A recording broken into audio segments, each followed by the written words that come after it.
He is a wonderful Savior, isn't He? But He's a gentle Savior.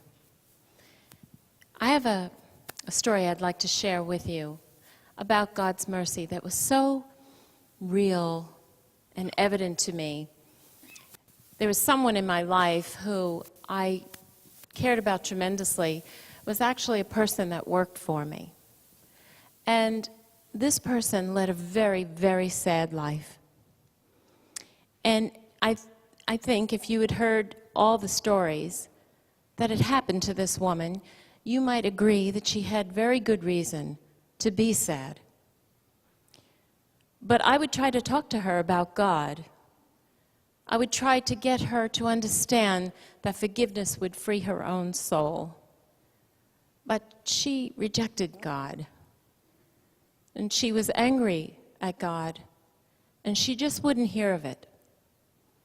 And as the years went by, I would continue to speak to her about God.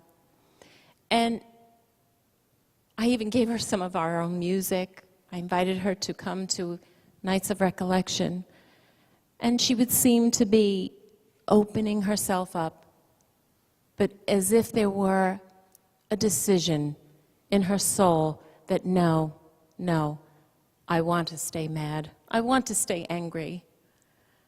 Well, a time came where she became very ill, very ill. And she made it clear to me that it seemed that she was going to die from this illness. What else could go wrong in her life?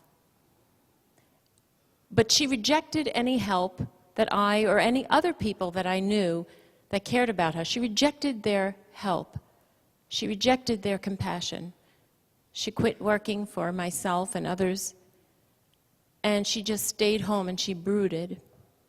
But she did ask me, she said, you know, Lori, if I get to the point where I can't take care of my dog, will you take my dog and find a home for my dog? And I said, yes, of course, I will do that for you. Well, that day came. And she met me in her car downstairs. She was this skinny and very weak-looking, very sad. And I took the dog and everything that she had with the dog.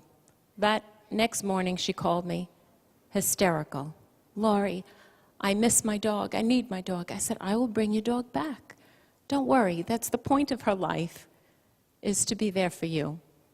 So I went to her apartment.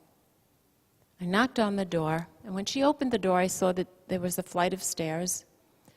And I wanted to carry everything in to help her and carry it up the stairs.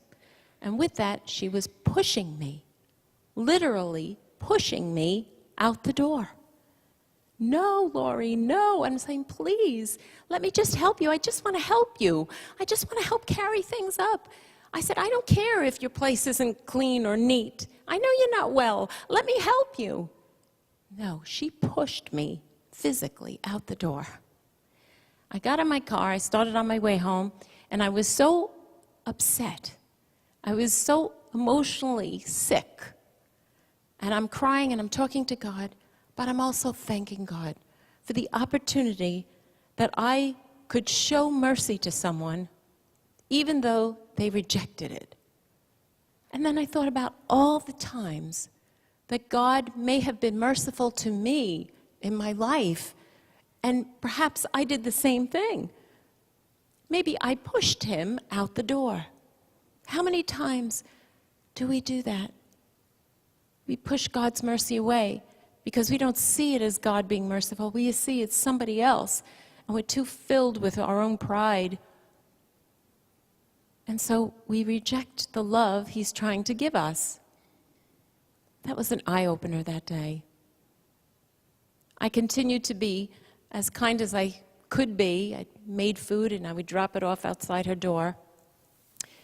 And a few months later, I got a phone call from Suffolk County Morgue that she had died and there was no one to claim her body.